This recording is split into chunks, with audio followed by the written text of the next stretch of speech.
We could shift like Twitch Prime, plugging that into a thing. Good evening and welcome to our very first Porsche League race here live and exclusive on iRacing UK Twitch channel, brought to you via iRacing, the world's premier motorsport simulator. Who are iRacing UK? We're a community of enthusiastic and inclusive racers from across the UK who like to run social races, practice sessions, leagues, but most importantly, share our experiences and our passion for sim racing. I am Nick Allen, and tonight you join us for a new league format and something that you've not seen here before on iRacing UK. We've got cars on the grid right now, Porsche Cup cars, gridding up for the first of a number of heat races we've got for you this evening. And these guys are ready and raring to go. You've joined us just right at the optimal moment, right before these guys are going to get going. On pole at the moment, we have got Baxter Jones, followed by Dan Mould. Then we've got Brown in third, followed by Blackwell Chambers in fourth, and then Lovesley, followed by Matt Cox in sixth, then Bridle in seventh. And here come the lights, and we are away. And they've gotten away well. There's some slow starters, but there's also some really quick guys. We've got somebody there who's jumped right up there. Look at Blackwell Chambers right off the start. He's got a fantastic, and we've got a car spinning there on turn one on Nord Curve. It is absolute chaos out there in the Porsche Cup in the first heat race here at iRacing UK. But Blackwell Chambers, what a start. He absolutely flew from the second row right to the front of the pack there. And Baxter Jones can't do anything about it. Now dropping 4/10 behind, but they've got a little bit of a gap to Mould behind in third position. Mould now just trying to hold it together with Cox behind him. Cox having done quite well there, managing to keep it there in P4 off the start. This has been a fantastic start so far, and we've got an absolute night of this racing to come now as we stay here on with Dan Mould in third position. He's keeping it in tight behind the likes of Baxter Jones and Blackwell Chambers, who it looks like the pack's actually tightened up a little bit here now, and we've got a real challenge at the front here, and these cars absolutely nose to tail for the whole of this lap so far. Fantastic stuff that we've gotten to see. Further back in the pack, it looks like we've possibly got Anthony Hawkins in the pits. I think Anthony, possibly the driver that we saw getting spun round at the start of this race. He's down 18 places at the moment. We're going to go over to Martin Robinson now, though, who has got a bit of damage on the front of that car. Possibly another person who we saw getting caught up in the action at the start there in Nord Curve. So these guys have done very, very well to get as far as they have so far with this many cars still on the track. Fantastic work from all these guys. Baxter Jones sticking to the back of Blackwood Chambers. Is he going to be able to make a move here up the pit straight? I think he's definitely looking for it here, isn't he? But no, not quite brave enough on this occasion.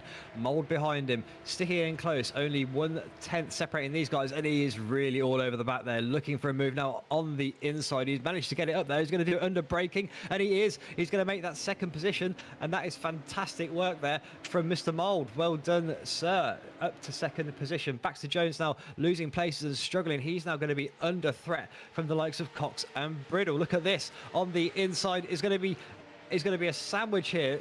Porsche's on either side of him, and absolutely nothing he can do about it as they're now on the long run down to the very tight right-hander, the hardest hairpin. We've got a lock up there. That's a lock up there from Cox, and Baxter Jones now just managing to stay ahead. It looks like Cox there just suffering a little bit from that lock up, and then Bridle also managing to make his way slightly ahead of Cox. So now these guys getting side by side, getting really dicey in this race. Here's Matt Cox now still trying to work his way around these cars. He's down in sixth position at the minute. It looks like Lovesley is going to be able to try and make the move here on him as well. And it looks now like Wood's now going to try and get past him as well.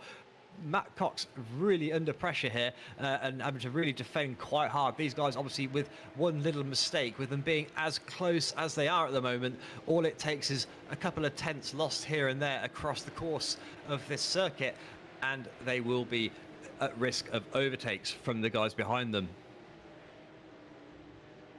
Baxter Jones now, he's lost a little bit of time to his competitors ahead. He had been very, very competitive off the start of this race, but wasn't able to keep up with Blackwell Chambers and couldn't quite hold the pressure from Mould behind him. But now he's got Bridle behind him for company. Bridle has been looking very racy so far in the opening laps of this race. Now, let's just bear in mind for a moment that this is the first race of the season, and these guys aren't going to want to be getting too up close and personal if they're going can help it. Nobody wants to be going off track or losing positions early on in this race. Now, we looks like we might have lost a couple of people. We've got Kane Crawford, Gregory Butterworth and Anthony Hawkins now all showing in the pits. So it looks like we have lost a few racers already. And here's Keith Dalton, 11th position here. A lot of pressure here for Keith Dalton. Wow, look at that. That's some great action that we've just got to see from those guys there. And there's that Rob Armstrong I see in the background there with the livery of hell as a 666 car. Rob Armstrong, who we've seen previously in the GT3 side by side, but having to just concede there to car number 66, who was just getting a little bit more racy on the inside line, giving it a bit more. And that is now Rob Armstrong fighting for position here down in 16th. The fight's all up and down the grid this evening, ladies and gentlemen. We've got plenty of action for you and a lot more racing to come. As Rob Armstrong really dicey on the inside there, drifting that Porsche around and somehow manages to keep it ahead and on the track. That was fantastic car control from Rob Armstrong, and look at him, that's up to 15th position. Great job. And there's Steve Olden, another familiar name that you will have heard from the GT3 league that we've just had gone by. Steve Olden and Rob Armstrong, both Mercedes drivers. We're going to go to Andrew Lovesey now. Andrew is currently in 5th position, chasing down Mr. Bridle ahead of him. The gap 1.1 between these guys at the moment. But he's got Cox behind him, only 4/10. It sounds like we've got an accident. I think it's Hughes has possibly dropped down, and Martin and Anthony as well. We're going to try and go over to a replay of that in just a moment as we continue following these guys at the front. And Blackwell Chambers under threat from Dan Mould here, and look at this, Blackwell Chambers defending for his life on the inside, having to try and push Mould round the long way, but Mould isn't going to give up on this. They're still side by side as they head down the straight now. Let's see who's going to come out on top. And Blackwell Chambers slamming it around that kind of open right-hander there into Sudka, into this will be the final section of the track now. That was Sachs curve they just went round, and now they're just modulating that throttle carefully, making it around the final technical section before they come down into the final part of the track. Look at these guys, absolutely nose to tail, still carrying a lot of slipstream obviously, and staying really close under braking there. Mould getting really close, and then we've got a lock up behind. That looks like it was Bridle in the back there with a bit of tyre smoke, and that's going to have him dropping back. And here's Armstrong now under threat here by the looks of it from Cy Anthony. There's 3/10 in it there between these guys, so really close racing. We're going to hopefully get that replay in just a moment of the incident that we saw happening with guys dropping down the timing screens. Here we go. Here's Cy Anthony going around the right hand of Nordkov, and he's just lost it. He's just overcooked it on turn 1 there, and then actually and that's a really bad rejoin there from Anthony, and that has caused obviously another crash, an incident that's probably going to be a protest after the race, I expect, given the circumstances of that. That's not what we like to see. We normally see really great clean racing from these guys, and never any kind of accidents like as such. Now we're just with Blackwell Chambers again. He's now under threat again from Mould, but also Baxter Jones getting on the action on the inside. Baxter Jones just a little bit squirmy there on the exit, the back end of that Porsche, wanted to get away from him, but he's absolutely sticking to the back of the front runners. And Bridle also getting back in the action. We saw him drop back a little bit after that lock up earlier this evening in the previous lap, but look at the front 4. They are sticking to the back of one another's, and the top 10 are really going to get close together for the remainder of this race. The gaps on the timing screen at the moment incredibly close compared to anything we've seen in some of the iRacing UK leagues previously. Now on your screen you'll see the top 10 races highlighted. These are the 10 that will go through to the final round upon finishing in the top 10. Obviously we've still got a lot of time left on this round. I'm not sure exactly how much time. We're showing the lap count on the timing tower, I think, but I believe we've only got 20 minutes on the clock from the start of this. So at the minute. These guys really sticking together, making the most out of that toe, that slipstream, and trying to grow the gap from the guys behind them. There you go. We're currently 8 minutes into this session at the moment, so nearly at the halfway marker. No mandatory pit stops in this round of Porsche Cup racing, so these guys are fueled appropriately on the setups that they've chosen for this evening. Mould staying out ahead at the moment with a relatively strong lead, but he's got that gap now just absolutely shrinking as they get in the slipstream. Look at that, only down to 0.2 as they come into that tight right-hander. Now, do they just chase on at the moment for first place? Do they chase for the top spot on the podium, or do they just try and maintain, their position in the top 10? There you go. We've got, just running down the order there, we've got Dalton in 9th at the moment, Kershaw in 10th, and look at this, Rob Armstrong going up the inside here of car number 20. That's Hughes, that he's just got around the inside there, and Hughes running it a little bit wide there, obviously not as tidy as Armstrong, and Armstrong making it up the place. He's in 13th now, so climbing his way up the order. Now, we've got Tim Cox on hand as our kind of pit lane and race assistant this evening. He's been making some notes from the start of this race. So we're going to go see if we can go over to Tim now. Tim, can you hear me? I can hear you loud and clear, Nick. Wow. And Tim, what have you seen so far? Well, what a great start to the season. Action up and down the field, my friend. And as you can see, it's such tight. The real difference, obviously, being a single make series, it all comes down to driver skill and ability. During qualifying, the times were so tight, literally 1/10 would have jumped you up essentially 9 or 10 places on the grid, make a real dramatic difference. And as we've got this four-way battle of just around about 2 seconds covering our top 4, Nick, it's just great racing, absolutely brilliant to see. The chat's been absolutely buzzing off, all the great action, and yeah, I'm looking forward to round this one up with you later, definitely, in between the two, before we have the second heat race start, as Blackwell Chambers just under a bit of, have to take the inside line there and go defensive. He has indeed. So Blackwell Chambers, who was leading this race earlier, currently just chasing after Dan Mould. So keeping an eye on the back of that Porsche Cup car ahead of him. These guys have been absolutely nose to tail for the entirety of this race so far. As we go over to Mark Starr now. Mark is currently in a battle for 11th place, just trying to see if he can make his way up the order a little bit. We've got Herbert ahead of him in car number, I believe that's number 7, you can see there. So Herbert on the defensive at the moment. Doesn't look like the pace difference is very much at the moment. I think I can see a little bit of damage possibly on the front of Herbert's car though. As we're going to go back over to Blackwell Chambers in P2, he's currently very much under threat from Baxter Jones, who has been just biding his time, staying in the slipstream, keeping it nice and tidy, and waiting for his opportunity to pounce and possibly make himself one more position up the order. Now, they don't want to get too caught up fighting, because that means that they're going to lose the back of Mr. Mould, who's currently in P1 and doing a very good job of setting that pace. As Baxter Jones really shoving the front bumper where it's not welcome at the moment, isn't he? Wow,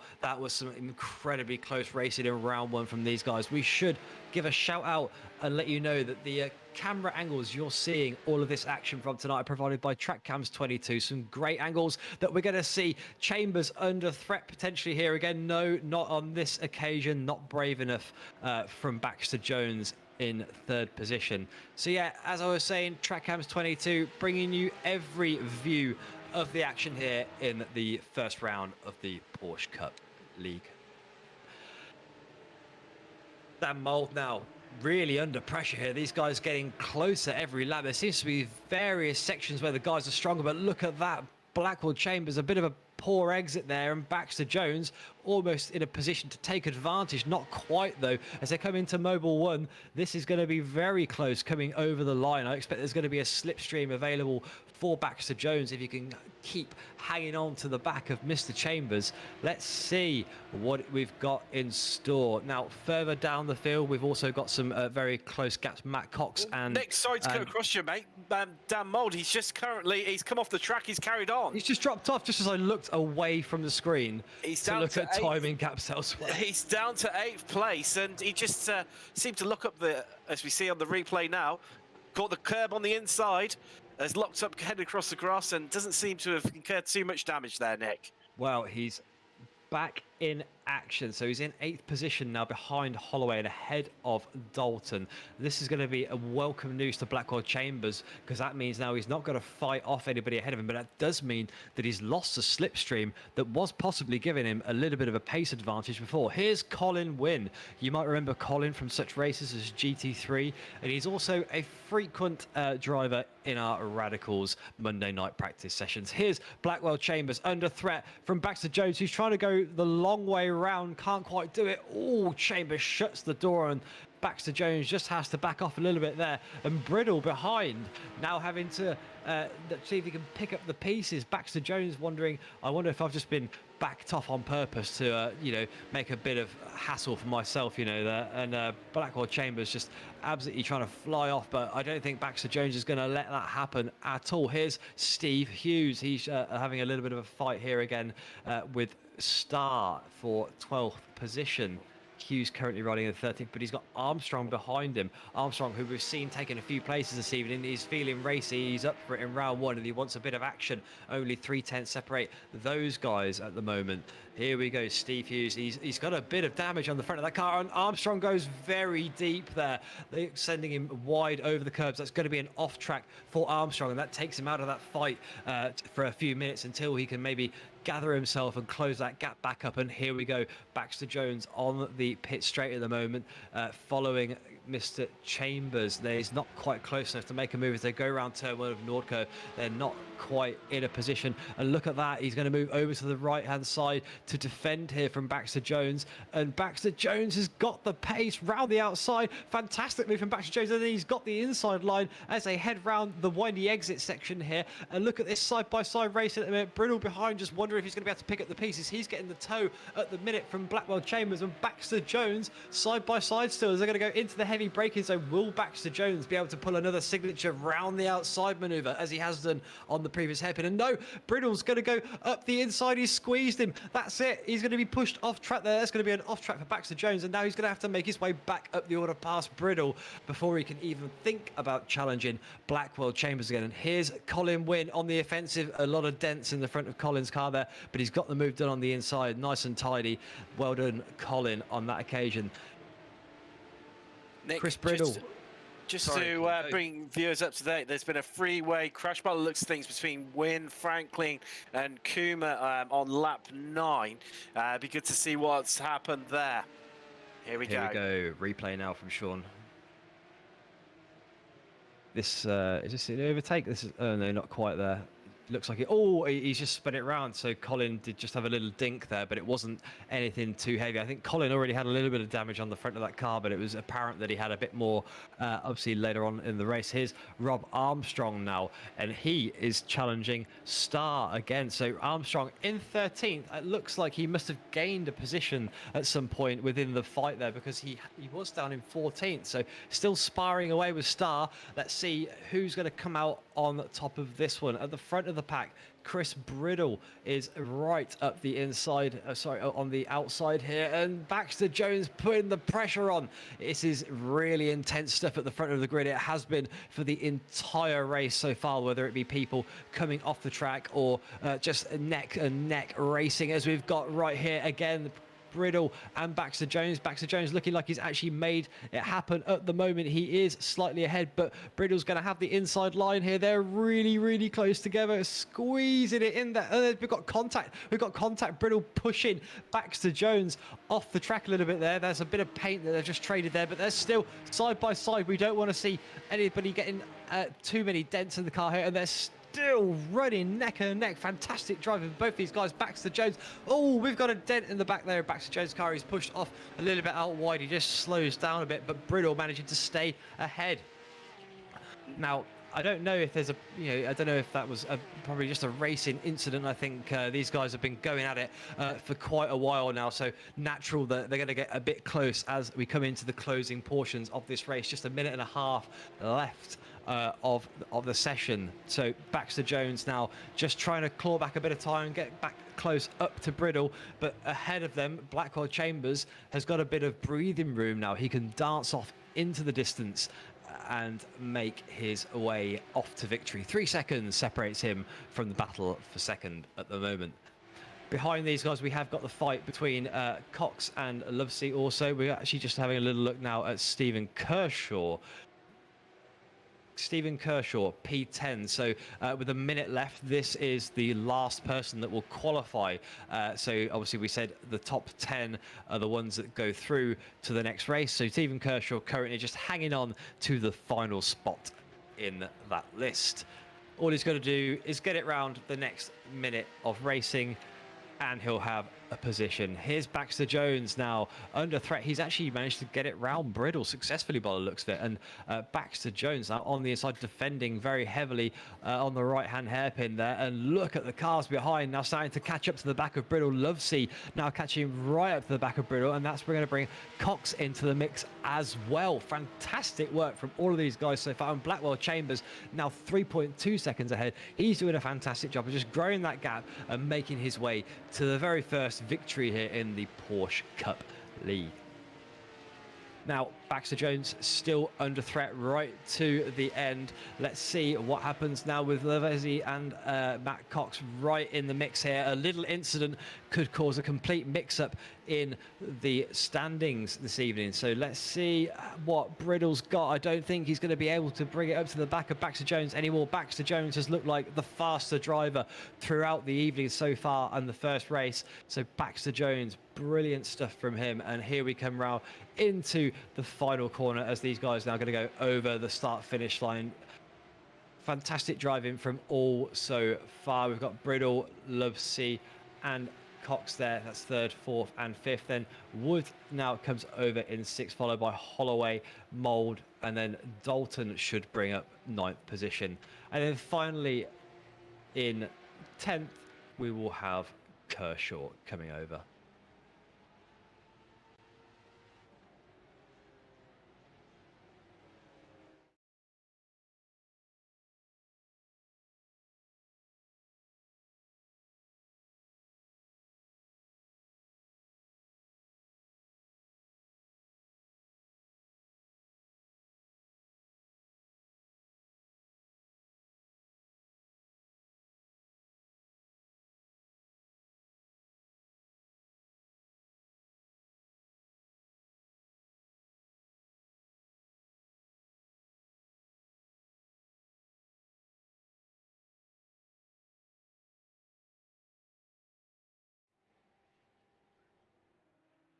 Right, let's get some results on the screen for you viewers at home. Thank you very much for all of your questions. So it's been fantastic to see all of those. So the next race will be starting pretty quickly in a moment when we've got obviously all of these other drivers off the grid. The next one will start in about 2 minutes. Tim, some great racing we got to see out there. Some incidents, obviously, some mix-ups at the front, and a lot of action to cover, really, from a broadcasting point of view. What was your thoughts? Next, some real standout performances. Rob Armstrong and Mark Starr up 7th and 8th places, respectively. Unfortunately, not enough to qualify them for the grand final, the last race. They came in 12th and 13th places, but strong performances for those guys heading into the I don't really want to call it this in some ways, but almost the losers final. You know, the guys who haven't come in the top 10, which will make of all the drivers outside the top 10, where they'll have a second race later on after the second heat. Obviously, one real sort of take home was Dan Mould, obviously, where he carried it on in the stadium section after a really strong start and making progress, and lost it from a comfortable position and dropped down to, I think it was around about 8th place. However, he still was able to qualify for the final, so all not lost. And think just looking through obviously the comments. Thank you to Buzz Races who subscribed for 2 months. That's on Twitch. Thanks very much, Buzz Races, for the sub. We've currently got Heat 1 results on the screen for you. There's Will Blackwell Chambers at the top, followed by Baxter Jones. And there's Brittle in third, Lovesey in fourth. Cox and Wood bring up fifth and sixth, followed by Holloway, Mould, Dalton, and Kershaw. Those are the top 10 that we'll be going through. We've now got Heat 2 gridding up for you. Another 20 minutes of racing here on iRacing UK. Gavin Halls leads us away, followed by Jonathan Hitchin. And here are the lights, and away we go. It's the next heat race on the first official round of the Porsche Cup Challenge League here on iRacing UK. And it looks like Gavin Halls, a great start. And then Rob Exelby, it looks like Jonathan Hitchin possibly has dropped down a little bit down the order. I'm not sure, just judging from the timing screen. But James Armstrong, I can see up there, way up in contention at the front at the moment. He's right in the mix with Michael Hornby and Gavin Halls. Fantastic start for these, but look at Gavin Halls absolutely vanishing ahead of these guys. A whole second ahead of the pack. James Armstrong, a racer who we know is normally incredibly strong in every league we see him in, and look at this, he is being absolutely run away from by Gavin Halls at the front. With that being said, the gap just closing up a little bit there, but Gavin got a nice clean exit there. Second and a half down now, James Armstrong is. And there's a bit of a mess here into the second corner here. Look at all these cars side by side at the moment. Gap now just growing ahead, but all of these guys in the top 15 at the moment, separated by absolutely a piece of paper thin slice of time. And we've got Michael Hornby side by side here, and look at that with James Armstrong, and Armstrong's managed to get it past him. That is a fantastic maneuver there from Armstrong, but I don't think that's going to be the end of it. Hornby still trying to put him under pressure. Hitchin also looking to get back in the fight here as we're over with Marcus Adams. Lots of action from Chris Wally here as well, side by side again. Rob Exelby just defending position there in car number 32. That's some great work there from Rob Exelby. We might know Rob from the Skip Barber racing series that we had in iRacing UK. He was very competitive there, and it's good to see him in the top fighters here this evening in the top 10. Michael Hornby now just following on behind James Armstrong as Gavin Halls goes to set a 1:46.2 as the fastest lap time. That's 2 seconds clear of James Armstrong behind him. The gap now 2.2 to those guys. James now going to be mostly focusing on trying to defend from Michael Hornby behind him. Michael Hornby, again, another racer we know, very strong in a lot of the series that we've seen him in previously. GT3, I believe, as an Audi driver. There's Vance Briggs, another member of the community who we've seen previously in our leagues. Vance, and Vance now off the track. Looks like he's just lost the rear end there, and that sent him onto the grass, and he was unable to stop there and managed to have a bit of a contact with the barrier. So that front end is going to be a bit dented, and that'll be some aero performance lost on that Porsche. Pete Plasto here. Not in just in time. We didn't think I don't think we were expecting Pete from the sounds of it, but yeah, here he is on the track now, up 3 places so far in 8th. He's doing incredibly well, sticking to the back of I believe that was I've lost who he was behind. Exelby, he's still chasing behind at the moment. And there's Marcus Adams. So Marcus Adams currently P10, and he is the one that is going to be the last of the people going through this round, should he manage to maintain this. We've just had word that Rendell has gone off the track. Maybe we'll catch a little replay of that in a moment if we get a chance away from all of this action in the middle of the pack. Marcus Armstrong going very well. He is down a few places so far. Unfortunate for him. Rob Exelby also somebody that's dropped a couple of places, but still holding on there in 7th. It's been very busy on the grid so far, and a lot of people here taking advantage of that chaos. So we've got lots of people who are looking very strong so far. One with those would be Gavin Halls out in front. Oh, look, Hornby is about to just be... That's Hitchin that's managed to get around the inside of Hornby there. Michael Hornby, these guys know, they've raced each other before, and they know each other's styles, and they know how to respect each other in these competitive moments in the race. Levi Johnson now up 3 places in 11th and chasing hard. behind Elia. But we're going to have to go over to Exelby now because he's under threat from Plasto, and it looks like Wiley wants to get in on the action as well. And then Exelby just, I've just heard a bit of a paint crunch, and is that Armstrong possibly? Armstrong's dropping down the order at the moment. He's now down in 11th. He's managed to get the car back in the right direction, so now all he's got to do is try and drag himself back up the order a little bit and see if he can make it through into the top 10. But all this action with Chris Roberts now here in 4th position, being chased by Hornby. It looks like that little incident has really mixed up the field here, with Gavin Halls still dancing off into the distance, 4.4 seconds ahead. But now we've got Hitchin and Bathy in 3rd position, with Roberts in 4th and Hornby in 5th. We're going to go back to a replay, hopefully, of that incident right now. Here we go, and it just looks like he got turned around by Hitchin, so that's unfortunate there for James, and he's just managed to reverse it out of the way of all these guys and bring it back on safely for a re-entry to the track and carry on his race. If he's lucky, he'll be able to grab a few more places. There's still 15 minutes of this second heat race left, and I'm sure that he'll be able to bring himself back up the order.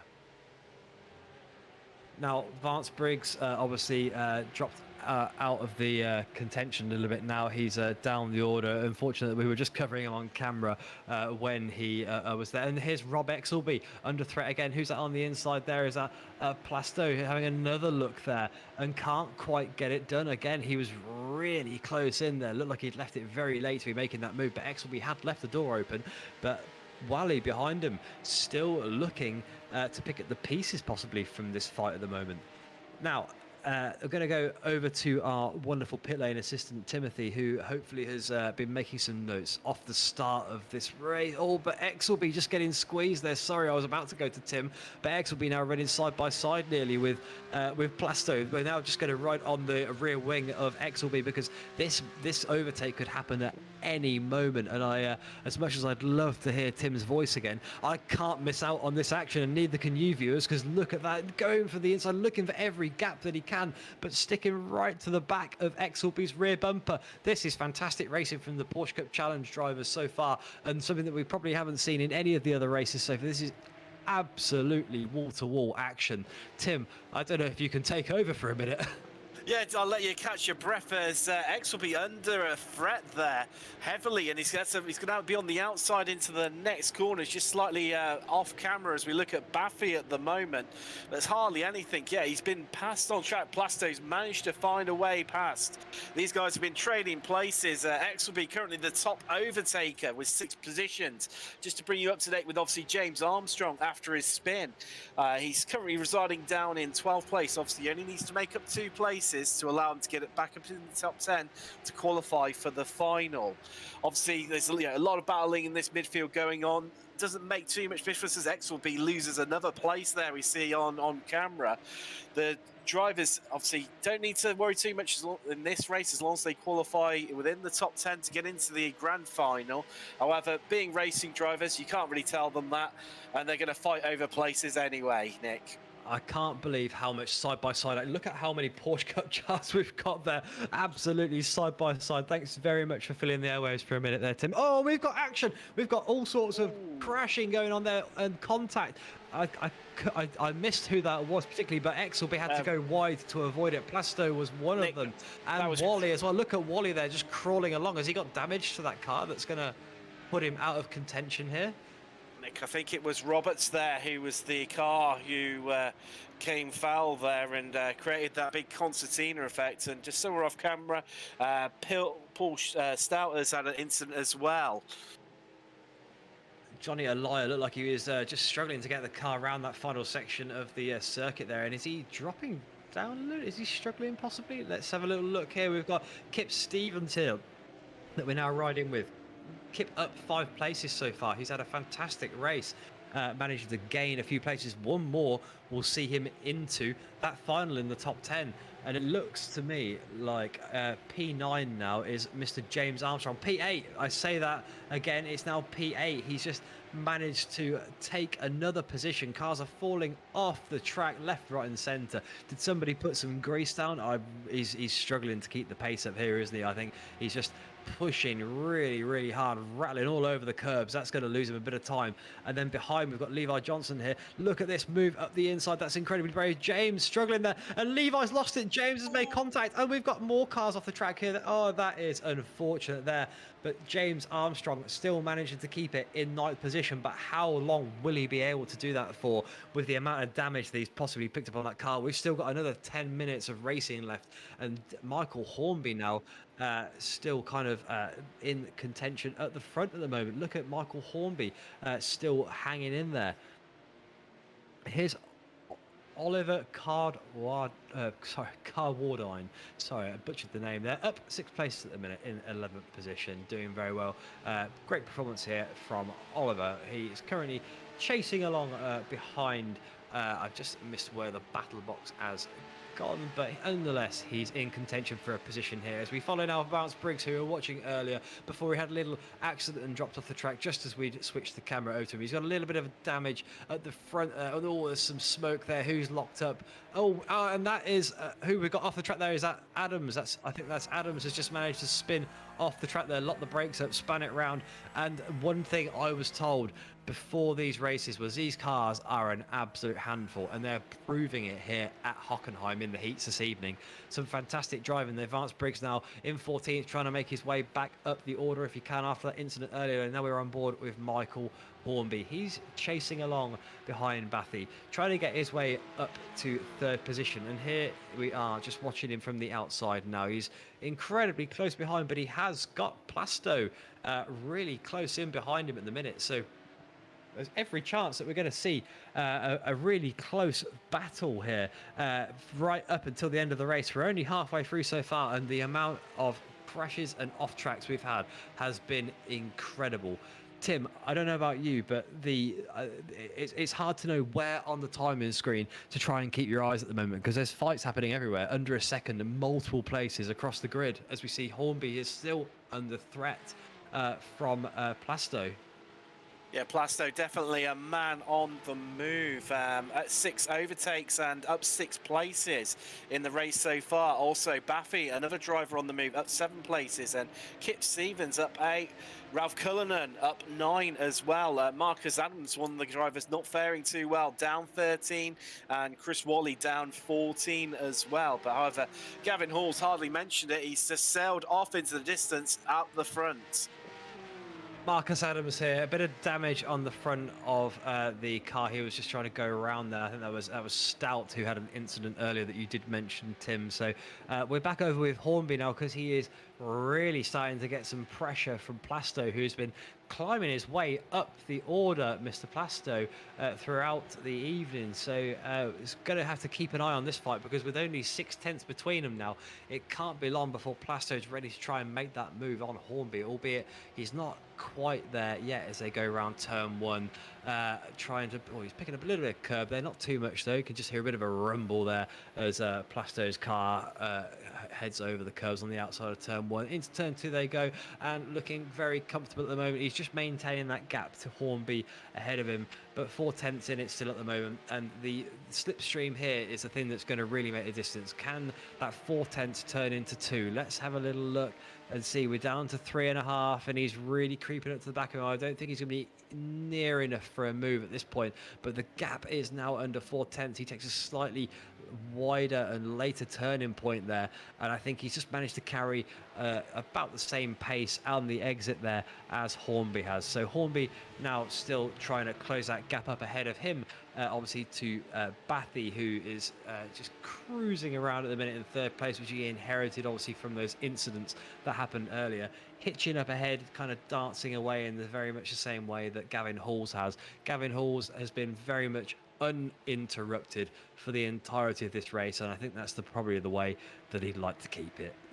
Hornby has closed that gap up to less than a second now on Bathy, and Plasto also really close in, only 2/10. It looks like Bathy was just a little bit off the track there on the exit of the corner there as they come into the final section of the circuit before they head up the pit straight. And look at how close Plasto is. He's going to have so much slipstream. Will he be brave enough for a move into Nordkurve, though? It's not necessarily somewhere that you want to be trying to get brave, and I don't think it's going to be on this occasion. No, he's just going to try and keep that gap bumping all over those curves at the moment. That's going to cost him a little bit of time just from unsettling the car possibly, but he's not really lost any time to Hornby ahead of him at the moment. Look how close they are, bumper to bumper action here at Hockenheim in the heats.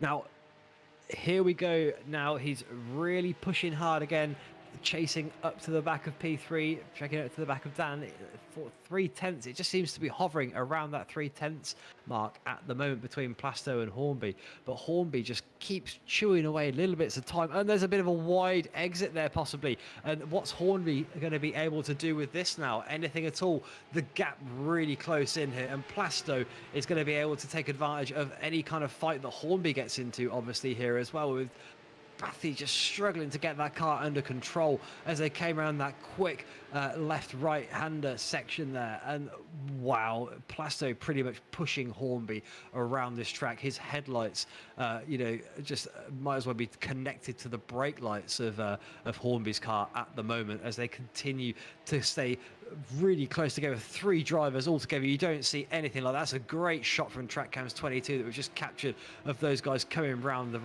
the left-hander.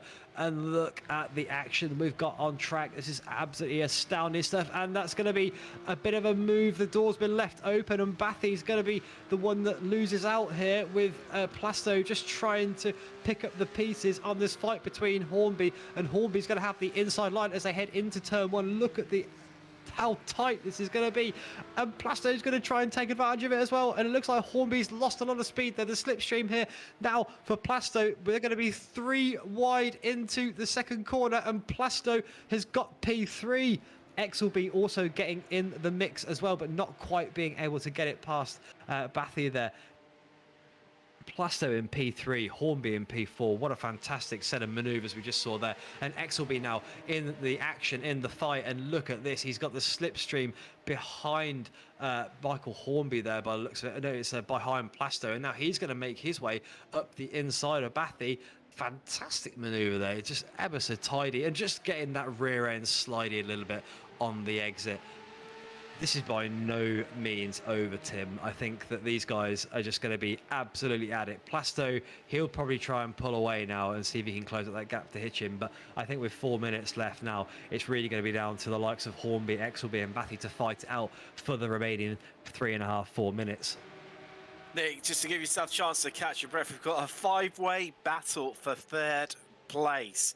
Just around about 3 seconds covering all 5 cars. Hardly anything to call, and as we've seen, just one mistake from one driver can cost you dearly.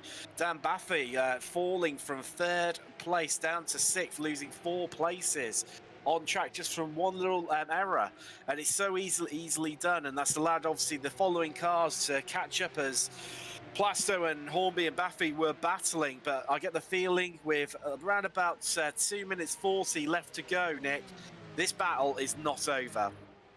Absolutely not. And look at Plasto, he's under threat. We thought he was going to gallop away, but he got really wide on the exit of turn 1 there, and that's opened him up to the threat of Hornby behind, who is still looking to try and claim his way back up to 3rd position if he can get himself there.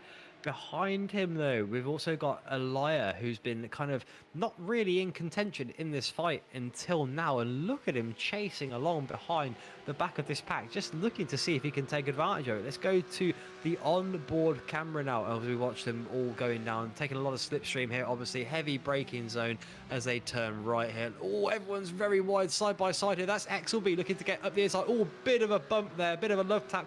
And Exelby is up to 4th position. He's ahead of Hornby, but I don't think that's the end of this fight by any means. But look, Elia almost just trying to sneak up the middle. Bathy now dropping down to 7th. Elia very much in this fight. He's now pushed out wide onto the outside line as the other guys still fight it out in the middle, and Bathy's gone very wide, and that's allowed Elia to get back past.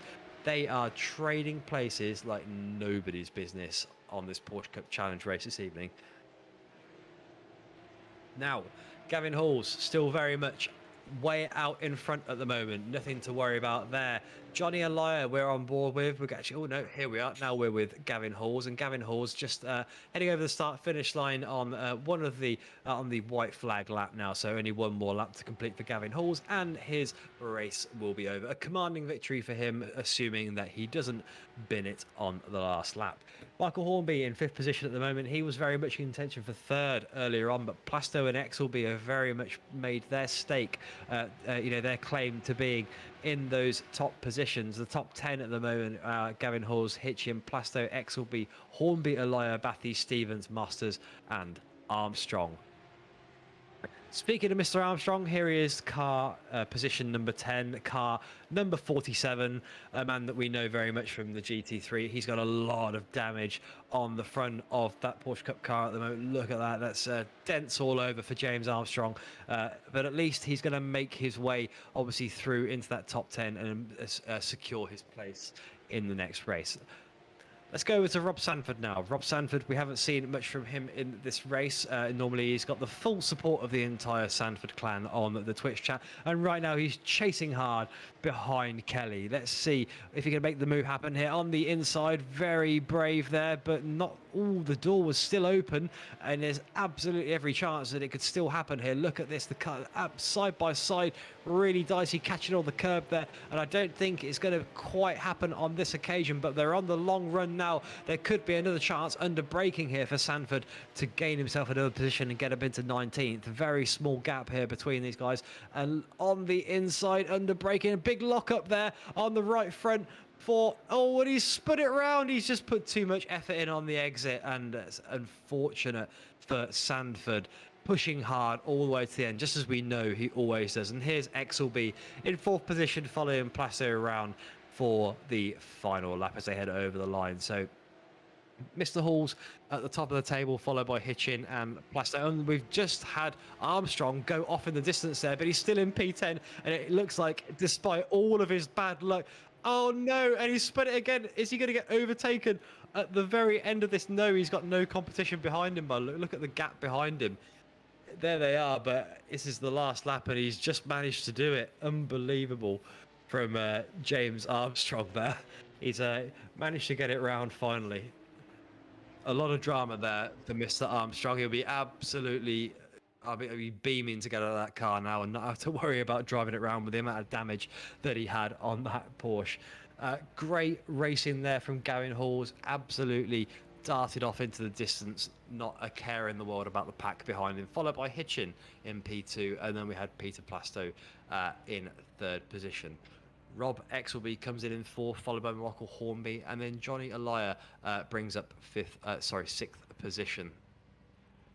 Dan Bathy put up a hell of a fight there. He was really in the mix through that, and it was a big fight there. So great stuff from Dan Bathy. Good to see all of these guys up in the action. You saw Kip Stevens, Stephen Masters, and James Armstrong as the final 3 there in the top 10 that have gone through. So what you're going to see next is the consolation race, or the consolidation race. This is where the remaining drivers who weren't in the top 10 of the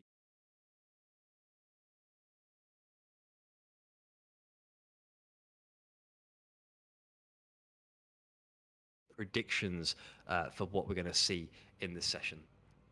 Nick, if the last 2 heat races is anything to go by, overtakes, crashes, drama from the start to the absolute very end. Just to touch on a couple of things from within the comments. Slim Boy Win, Noisy Ninja 65, and Damien G. I'm going to have to stop you there, though, Tim, because the lights are out already. These heat races come around quick, and we're off. And Herbert is leading the races at the moment, followed by Oliver. And then we've got Armstrong in 3rd position. These guys all going this advanced Briggs, into turn 1, looking incredibly dicey in P4. He's keeping it ahead of Mark Starr at the moment. And then, oh no, just dropping back down the order. Look at all these Porsche Cup cars absolutely side by side through this race. I'm going to have to calm down, Tim. I think this is too much action. There's just so much going on the screen at the moment. We just need to take it little bit by bit as we stay with Vance Briggs. And we've got a couple of cars off there in the background. There's smoke, and I'm sure Sean will bring us to a replay of whatever that was that just happened in the background. But we're going to stick with Vance Briggs just for the moment. Let's see as we go now into the hairpin. Vance just having to stay out wide. Oh, there's some action. Vance Briggs has just been caught off there by, I think that was Star possibly. Oh, we've got so much contact. This is a big roadblock. Now, I can't tell you who's hit who at this point because they've all hit each other, to be honest, viewers. So if anybody wants to put in the comments who they thought caused that, then let us know. But there was a lot going on there, and it turned into a bit of a car park there in the hairpin. And then we've got Vance Briggs trying to rejoin the track in the distance there.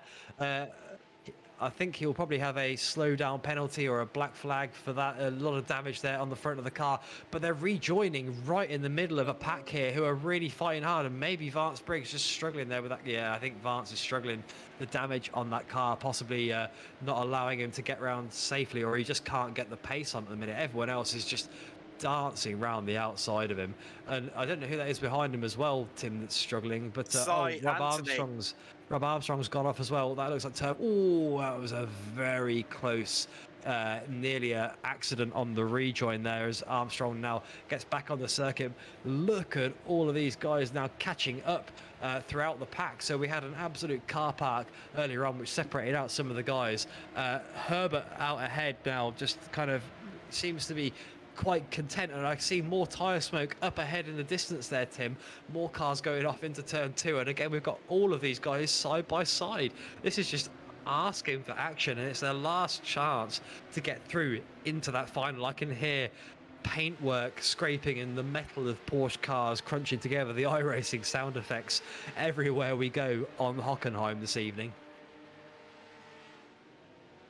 Now, this is currently the race for P10, and as you know, P10, the final spot on the chances to go through, and there's another car off the track there that looked like possibly Sandford dropping down the order there in the 7-Up car, I believe it was, and we've got back on board here. We're just having a look at Rob Armstrong as he goes around. He's currently down 6 positions at the moment, but look, even more battle for 8th, battle for 9th, you name it. These guys are scrapping for every last position and every last chance to get themselves through to that final. We're only 3 minutes in and we've seen so much action already.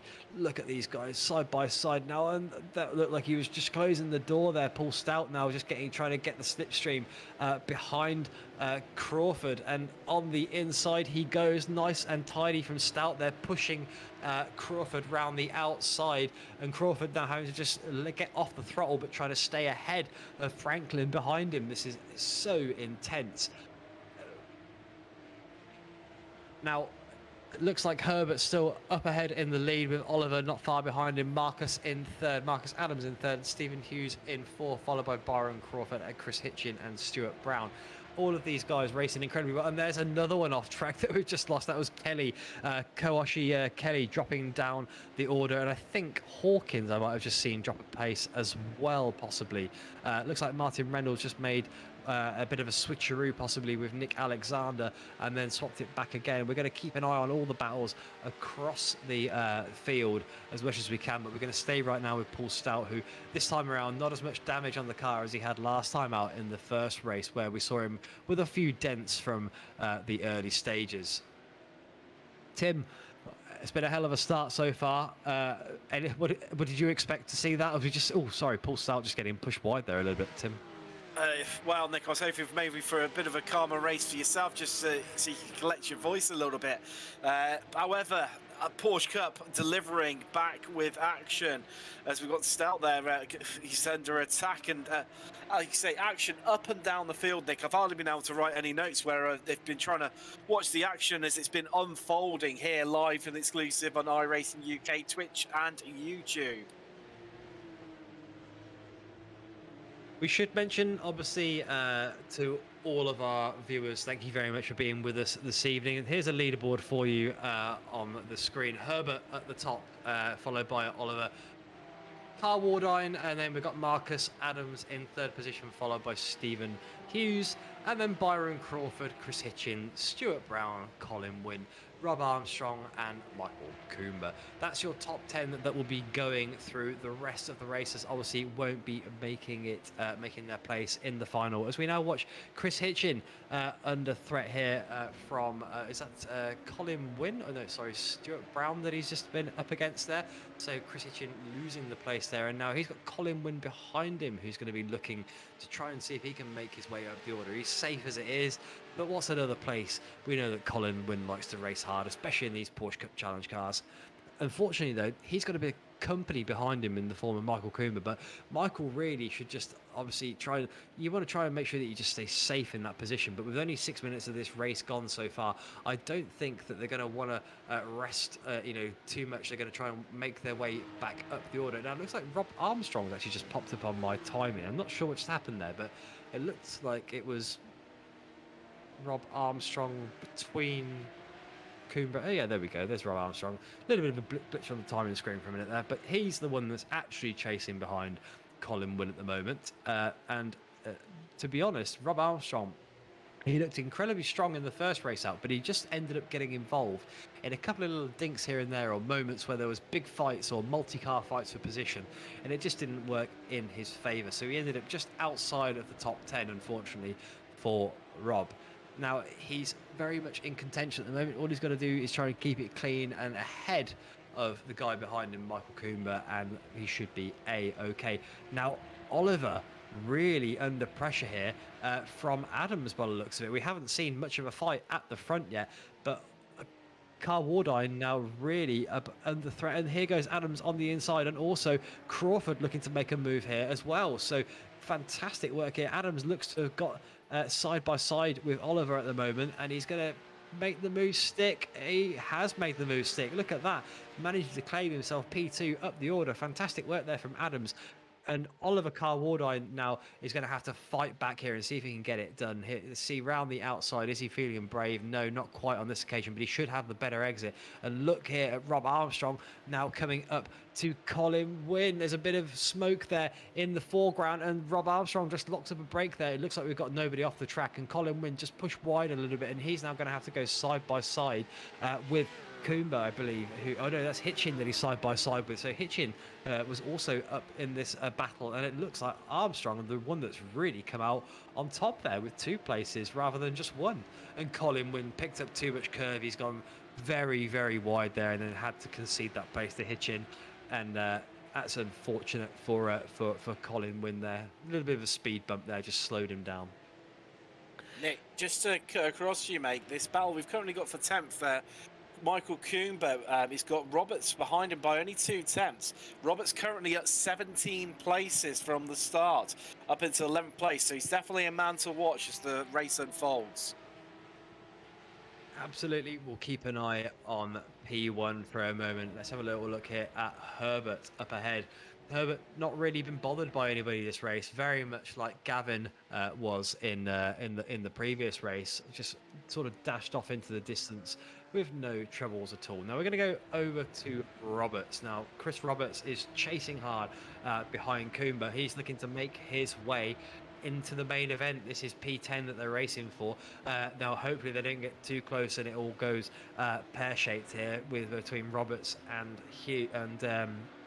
Coomber, but the gap very close, and look, he's going to go round the outside. He's got the run on him, and this is going to be side-by-side racing all the way down to the next hairpin as they go really hardcore now down side by side. It's going to be right down to the brakes between these guys, and it looks to me like there's a little bit of damage there on the car of Coomber, which might just be a disadvantage, and Roberts looks like he's had a comfortable maneuver there up the inside, and Hitchin looking like he's dropping back down the order a bit. Wynn has managed to get back past Hitchin after their little bit of sparring that they were doing earlier. Armstrong staying ahead of the pair now. Oh, and there's Hitchin, a really heavy lockup. That was incredibly close to the back of Colin Wynn. Easy to do in these cars, and we're seeing more tyre smoke back down the order behind those front 10 runners.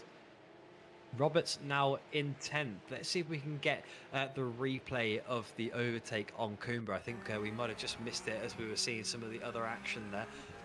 Roberts on the outside here, pushed it really hard. We were watching them as they went down the straight, and we knew it was going to come down to braking, but it looks to me like Roberts had managed to pretty much, it was probably about half a car length ahead. And then just as they come into the braking zone, yeah, Roberts just nice and tidy there. He's managed to get it done. No problems at all from him. Now, I think Sanford may have gone off the track. I've just heard in my ear a moment ago.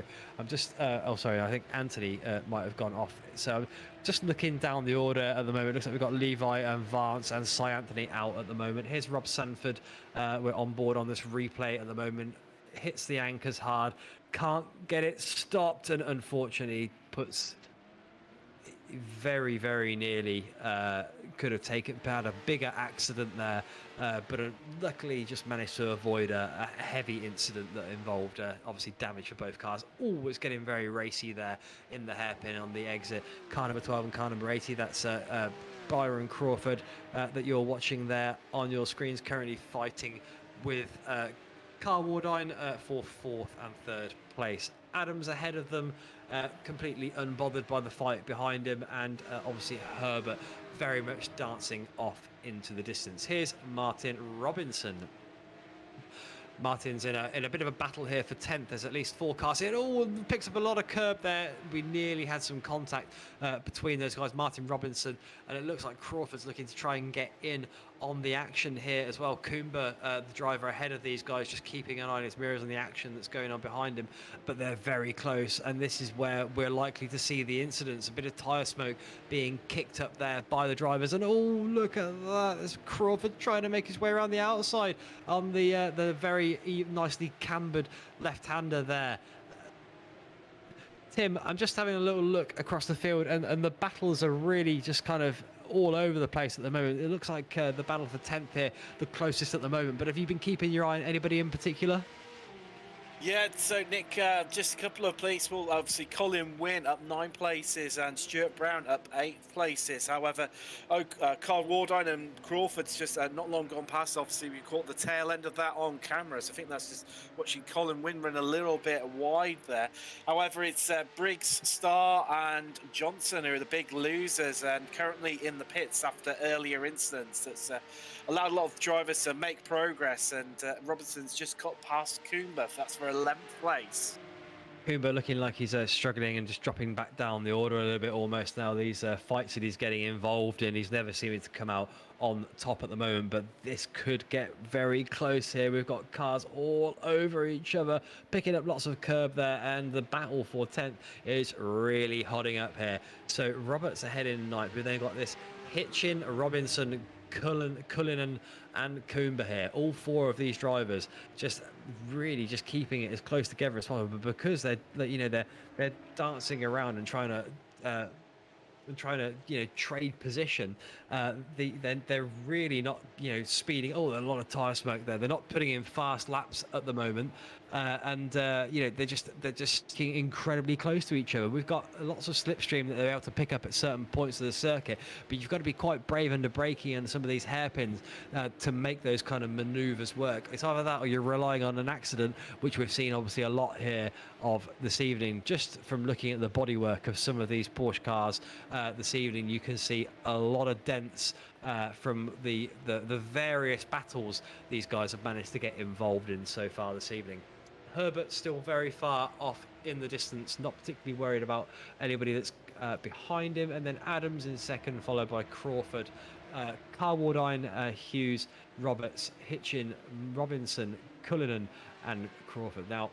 And Hitchin, sorry. The top 10 at the moment on your screen, you'll be able to see those guys obviously going through to the next round. Colin Wynn securing himself a place in this evening's action. Rob Armstrong there in car 666 with the flames on the livery heading into the right-hander. He's being followed closely by Brown at the moment. Kane Crawford looking for a little move at the inside. We're seeing more brakes locking up there, even into the later stages of the race now, with 15 minutes gone, 5 left of this consolidation race that will see 10 more racers go through into our final round. Kane Crawford looking to see if he can secure his place, and there's another lockup there, and there's going to be a place possibly to be made here. Will that car have a slowdown there? I'm not sure, but it looks like he's just managed to keep it ahead of Kane Crawford, but he's not got the pace, and Kane itching to get round. He's stuck behind a wall of Porsches in front of him, and he can't do anything about it. So Nick, just to bring the viewers up to date, obviously this 4-car battle for 11th place, it's allowing Chris Hitchin just to get away a bit here. He's got around about 4 seconds clear. So yeah, all to play for still. Obviously, as Brown now in 10th place, and these cars, well, there's only around about 4 minutes left of the race, so around about 3 laps, and this could go absolutely any way. It really could. I mean, we've seen the kind of incidents and action all the way down to the last lap with the likes of James Armstrong doing donuts over the finish line pretty much. And here's Ralph now looking up the inside, seeing if he can make his way past Robinson, but it's not happening. And then Cullinan and Crawford just obviously keeping an eye on them from behind. So Ralph... he's been under threat from Crawford for a little while, who's been kind of poking his nose in where it's not been welcome. Coomber, who we've seen drop all the way back from 10th over the last few laps, will just kind of be hoping that the guys ahead of him maybe get themselves into a bit of argy-bargy, which allows him through. Here's Steve Olden looking to make a little bit of a move, but he's not quite going to get round on this occasion. Another fantastic livery from Steve Olden there with the oldie play on words, much like his Lucky Steve livery from the GT3 races that we saw. And oh, that is Ralph, I think, just having lost it there. Was that Ralph? I think, or was it Cullinan?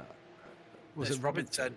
Oh, that was Robinson. My mistake there. So okay, so not that battle for 9th and 10th as we thought, but looks like Cullinan, Crawford and Coomber now left to race on their own. So no more no more four-way battle at the moment, and lots of dents there in the back of Cullinan's car. I think these Porsches have taken a real beating over the course of this evening, and the fact that we don't have any kind of mandatory pit stop means that these guys don't even get to go in and take a small repair if they want to, really.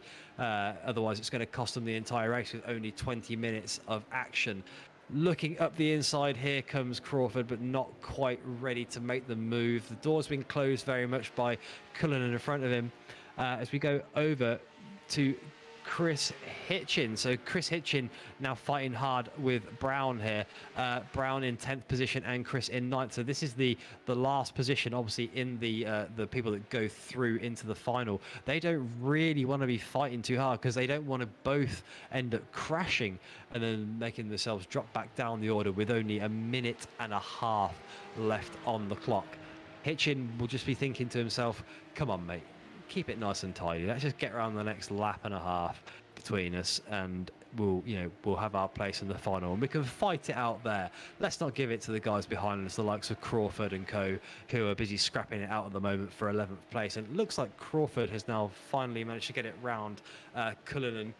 So great to see Crawford there climbing up the order. He'll be really hungry for a position in the top 10 if he can get it, but it's looking like it's going to be a bit tight with only a minute left to go now. There's a lock-up there from Cullinan. These guys really pushing this Porsche Cup car to the limit. Very easy to lock it up. Both Tim and I have been out for laps today in this car, and we both commented on how easy it was to get a bit squiffy without the ABS obviously being present, unlike some of those GT3 cars that these guys are so used to driving. Herbert is well ahead at the moment, not really worried about again the guys behind him. Adams at 1.2. I mean, Adams is put in a bit of a fight. He's stayed up in contention in case of a mistake, but not really been able to bring the fight all the way up to Herbert. And then Crawford in third has also had a relatively clean race, just keeping himself to himself ahead of Carl Wardine and Hughes behind him. Armstrong, very well done from him so far, up in 6th position. That's great from Armstrong. And Colin Wynn now just kind of hanging on to the back of Armstrong, only half a second separating those guys. Here's Stuart Brown. He's got the move done on Hitchin, and Hitchin now just having to kind of accept his fate a little bit and tuck in behind. He doesn't really want to be getting into an incident. He wants to keep his place in the final. Why go to too much trouble to have that fight right now? Colin wins only 4/10 off the back of whoever's in front of him. I mean, that's Armstrong that he's still chasing behind. Armstrong, who we've praised this evening for some great racing. He's made up places in other people's incidents.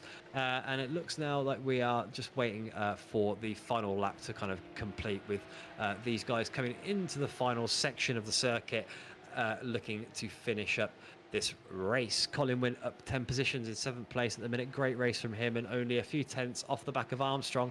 We've got Herbert ahead over the line in 1st, followed by Adams, and then Crawford in 3rd. Carl Wardines in 4th, followed by Hughes, Armstrong, Wynn, Roberts, and then we should have Brown and Hitching coming over the line in 9th and 10th. So that's your top 10. They're going to go through to the final round, and what a consolidation race that was. Great stuff from all of the guys on track so far, and very much enjoyed from the commentary booth. Sean's definitely enjoyed himself behind. He's never clicked so many camera buttons in his life with all the action that's going on here. And Tim has been in the pit lane, making notes about all of the action that he's been able to witness in this final kind of consolidation round before the final. Tim, what have you seen? Maybe you can talk for long enough that I can have a comfort break, maybe. Yeah, I could definitely do that for you, Nick. Wow, what a race. Absolutely battle all the way to the end. Obviously, the top 10 progressing through to the final. Congratulations to those drivers. What a lot of action. Obviously, the large car park. I think someone in the chat called it the Tesco's car park that happened at the lap 1 down at Spitzeker. What that really shook up, and a lot of some drivers really able to capitalize from that. Roberts, I think, made up over 20 places in the end. Absolutely fantastic. Worth shouting out new subscribers. Thank you to Slim Boy Win, Noisy Ninja 65, Damien G540, Dan 80, Noisy Ninja gifting 5 subs. Thank you for that. Villan JC, Sargin 85 as well. Thank you all for the subscriptions. New followers as well. Alsib Racing, Rassel Pig 30, Wee Sharky, and Daddy Mikey P. Thank you for those follows as well. So it's well worth mentioning, obviously, while we're talking about those, we're broadcasting at the same time on YouTube tonight, so feel free to subscribe to our channel on there, and also to give the video a big thumbs up like for what has been some absolutely stunning action from Season 1, Round 1 of the UK iRacing Porsche Cup Challenge. It's not even over yet, and I already can't wait for round 2 to start. However, we've still got obviously one more race left, the grand finale. So that's the winner. It's the top 10 at 10. So it's the top 10 from Heat 1, the top 10 from Heat 2, and obviously the top 10 from the consolidation race that we've just seen. The next round, which is in 2 weeks' time, that is at Snetterton on the 300 circuit, so the longest incarnation of the circuit. So that'll definitely be interesting. Also, a nice long straight at Snetterton, and forms into a nice tight left-hander, which I'm sure will be a sight of many overtakes. And based on the action tonight, lots of action and carnage. Obviously, over on Twitch, if you'd look to click on the heart button to give us a nice follow, thank you for doing so, Pink Pig PCGB, for another follow there. And also, you can subscribe to us as well, either using your Amazon Prime subscription, or you can just feel free to give us one of the normal subscriptions within Twitch. The money raised from those helps to go towards the running of the community and these leagues, which is put together by volunteers and members of the team who obviously put the hand in their own pockets where needs be, so we can keep all this action completely free. And as you can see, some absolutely brilliant action we've experienced tonight. Next week sees 2 events we've got coming up for you. On a Saturday night, we've got the Race of Champions, which sees the winners from the runners up from the previous leagues, and also our community league that we've been running for the last 12 weeks. all take place. We'll be back at Hockenheim for that one on a much shorter version of the track. I think it's the B version or the A version, which turns right. This is the B version. I'm just being told that we just turn right halfway along the straight, just past T1, and then comes out into the stadium section. The drivers will be running the Ford Mustang, and that's again a heat format. So we've got, I think it's 5 drivers in each heat, and they'll be battling out with the top 2 progressing through to the grand final, so we can find out who is our champion of champions for season 1. And what else have we got coming up? Obviously, Sunday night, we've got GT3 League. That returns for Season 3. Well, I'll be back in the commentary booth for that one, and I'm not sure if Nick will be joining me, but myself and Nick commentated on that one for last season, and what a great season that was. Seeing the grand finale at the on Nürburgring on the combined circuit, obviously taking on the Nordschleife as well, and we saw plenty of action. Maybe not quite as much action as what we've seen tonight in the Porsche Carrera Cup. And wow, that'll definitely be one to look out for. Now, if you're interested in joining our community, you can do one of numerous ways. You can either drop a message into the chat on either YouTube or Twitch, and that'll be picked up by one of our admins who will send you across a message and a link to our Discord community, so you can join that way. Alternatively, you can check us out on Facebook, where we are UK on that one. No, sorry, iRacing UK. And also on Instagram and Twitter, where we are IRUK_team. So feel free to check out those websites where you can stay up to date with all the latest events that will be coming up on the channel, and also plenty of pictures. Talking of pictures, I think it's well worth mention to Jacob Rowbottom, who put together this league for us, and wow, what a success it's already proving to be. But also he puts together some brilliant photography of all of our league races, and I'm certain that he's not going to be short on choice for images tonight from the 3 previous races, as the drivers are just starting to create the grid for our final race of the night, the feature grid, so the feature race even. And I'll just have a little look through the comments there. We've got I think 40 drivers. It's showing up as a gridding. We'll take a look for that one. Oh, looks like a few more than I was expecting there, Tim. Same here. Mo Giffen, apologies, I've completely and utterly butchered your name there. Thank you for the follow. And also Hawkins Racing UK coming in with the tier 1 subscription there on a 3-month streak as well. Thank you for that, sir.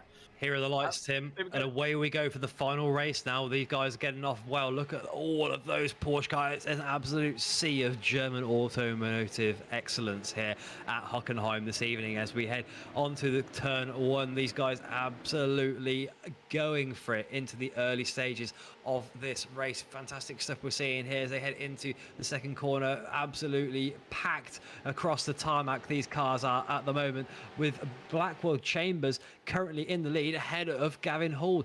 This is not what we were expecting to see. Hall had such a dominant sprint off in the first race, and now Blackwell Chambers, someone who we saw struggling a little bit at points but still managed to stay at the front of the pack last time, is in the lead of this race. Fantastic work from Chambers, but look at this, he's a little bit wide there, which is going to give Halls the opportunity, and we've got cars all over the place. We've got so much contact there. I think that might have been Plasto. There's some more in there. I'll let Tim see if he can make some notes on what's been going on behind, who's dropping down, but Gavin Halls making his way around back into P1 now, but Blackwell Chambers on the outside having to defend hard from Baxter Jones, who was really in the mix for a lot of the first race. These guys who were not too unfamiliar with each other's front bumpers and rear bumpers here. So Blackwell Chambers now just getting ahead of Halls, who looks to have just lost a little bit of time there, must have just got out of shape and lost a bit of traction, and that's allowed Blackwell Chambers to reclaim the lead as they now head into the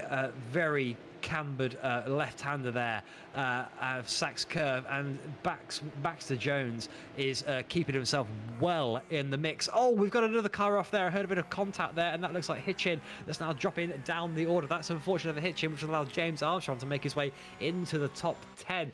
James obviously had been in contention for places in the last race with a lot of damage, but we've now got Blackwell Chambers leading, Halls leading, Baxter Jones, there's Brittle in 4th, Exelby in 5th, and Cox in 6th at the moment, with Dan Bathy, in 7th. These guys have given us some absolutely thrilling entertainment this evening, and it has been great for us to watch on this round 1 of the Porsche Cup Challenge League here at iRacing UK. Now, Blackwell Chambers still very much under threat from Halls.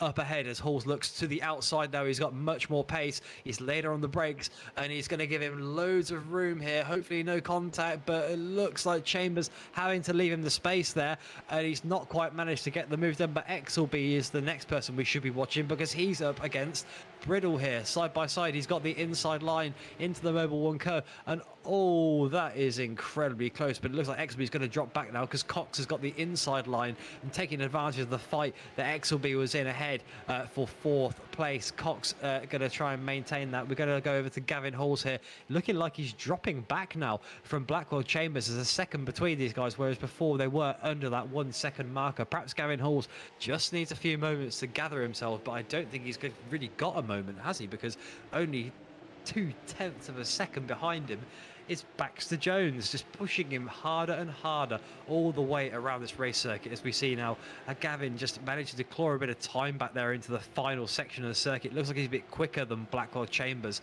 in that particular last sector. Brittle is also still very much in the mix here, along with Exelby, Bathy and Cox. The guys are separated by very, very little as you look at the timing tower on the left of your screen this evening, viewers. These guys are really just within a mistake of one another. And there's Michael Hornby going up the inside there. It looks like Hornby getting past Kip Stevens, who just made a bit of an error going onto the outside of turn 1 there. And oh, look, he's very wide. There's some tyre smoke there. We've got a car turn round there. Not sure who that one is, but it's Dalton, I think. Dalton dropped down the order there. So Dalton out of the running for the out of contention for a top place here in this room. But look at Blackwell Chambers just absolutely trying to dash away now. They've got more tyre smoke being kicked up there by our drivers this evening. Rob Exelby trying to put the pressure now on David Bathy. It looks like Exelby has dropped back. Bathy was behind him previously, so he's managed to get that move done. And then Armstrong just take a little bit of a dink there, I think, as well. And possibly, Rob Armstrong just taking a little bit of a dink there further back down the field. Cox now is the one that's going to be chased hard by James Armstrong, but Cox is actually trying to put up a bit of a fight here behind Exelby. We're going to go to the onboard here on the hood of Matt Cox. He's going to go at the inside on the left-hander here of Sachs Curve on the camber. He's going to try and make it happen, but he can't quite do it. Remember, this is a little bit tight on the exit here, but James Armstrong also looking behind here. We have the rear wing view of Exelby's car, watching Mr. Cox really trying to push hard and put him under as much pressure as possible to try and force an error. Armstrong's behind, also looking to put the pressure on Cox, so there's everything to play for here in the finals round of the first sort of evening of Porsche racing that we have here. Tim, what did you make of that start? Wow, Nick. One worth mentioning, Martin Robinson up 19 places, Nick. Brilliant start from him. He's currently residing in 14th position. One to look at as well, James Armstrong up to 8th place, up 12 positions. Definitely a man on the move as always, and always one driver to watch out for. The fastest lap of the race so far by around about 4/10 of a second last time around. James, he's currently on the attack there here, Nick, and he's got Matt Cox ahead of him, Rob Exelby, and Dan Bathy in that white Porsche, and that 4-car train there. And James, always a man on the move and a driver to keep one eye on. James has got the advantage of not having a damaged car this time around, so he's well in contention for a place in the top spots. Now, we're going to go over to Kip Stevens here. This is the fight for P14 at the moment. We've got Kip Stevens, we've got Kershaw, we've got Lovesey, we've got Robinson, and we've got Plasto all in the mix up here with, looking for places to get into the points here in the final race this evening. Kip Stevens not very far behind Robinson at the moment. You know, he's only within a second, just trying to make sure he keeps that gap nice and close. But look at that, there's Lovesey up the inside of Kershaw. That was fantastic work from Lovesey. Kershaw could do absolutely nothing about that on the outside of that nicely cambered left-hander there as they head now into the final corner, and it looks to me like Kershaw will not be able to do very much to fight back against that move that he just had on him from Lovesey. Here's Adam Holloway in 9th position. He's going to be the next person under threat, and they've got Dan Mould behind him. Dan, obviously, who we saw in the last race running, well, in his last race right up the front.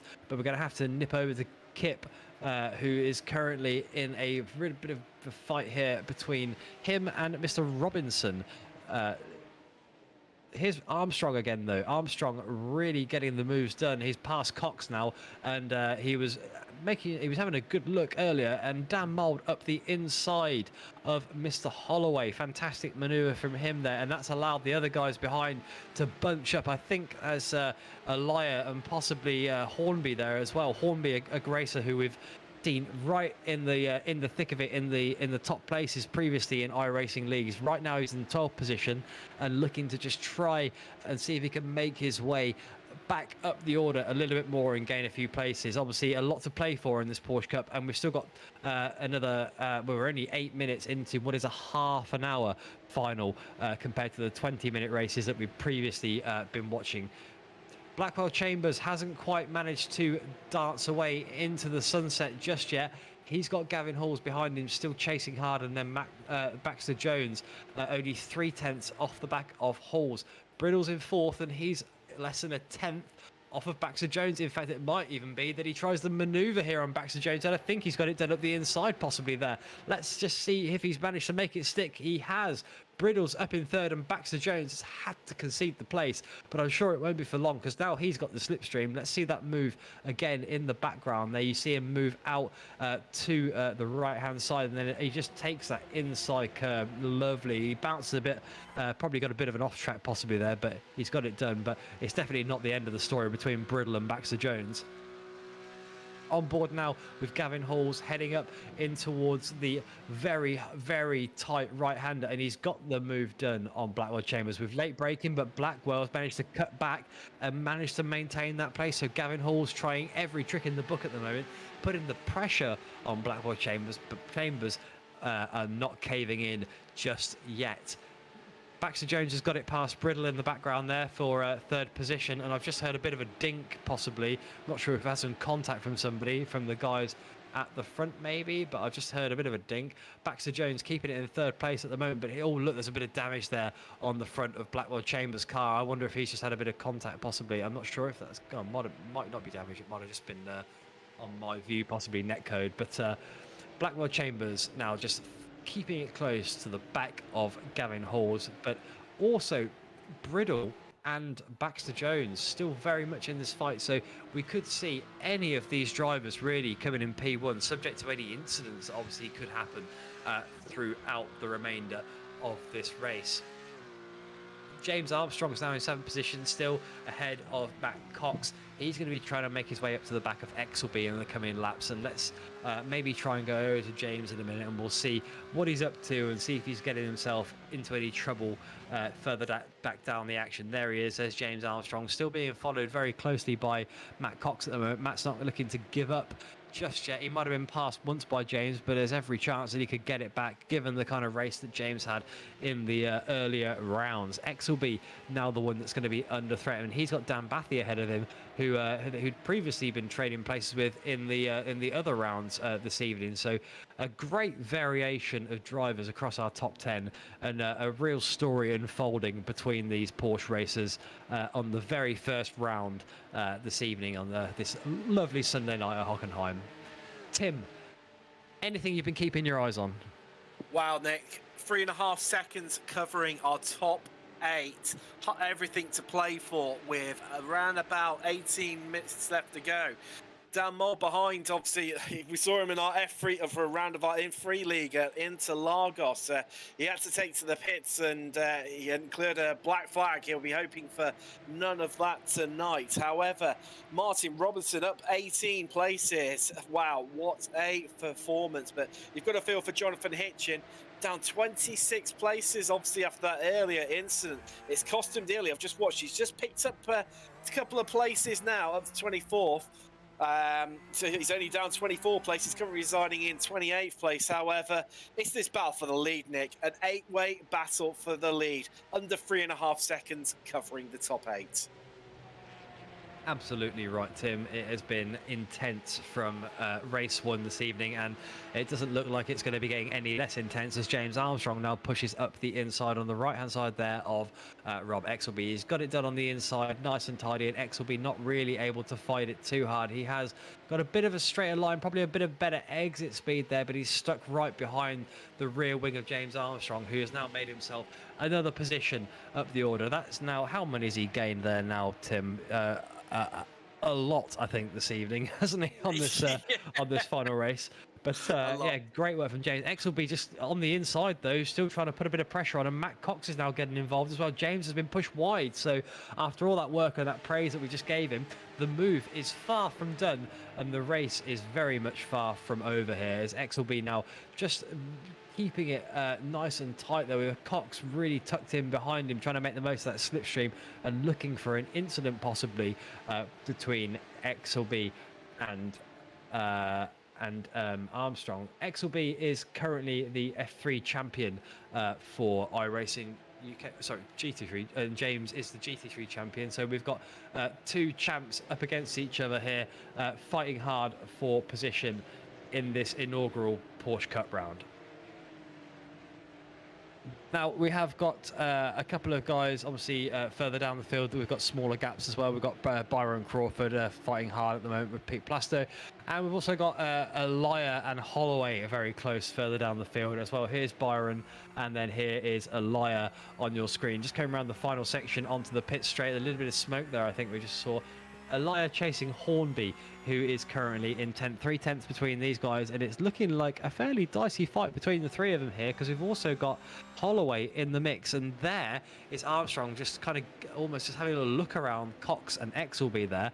Exelby just defending from Cox as hard as he can at the moment, but they're going to keep swapping positions, Tim, and we're only halfway through the race, well, not even quite halfway through the race. I don't imagine this is the end of it, really, for these guys. They're just going to keep swapping over, using the slipstream, and, you know, we've got guys behind them as well that are also going to be looking to get in the mix soon.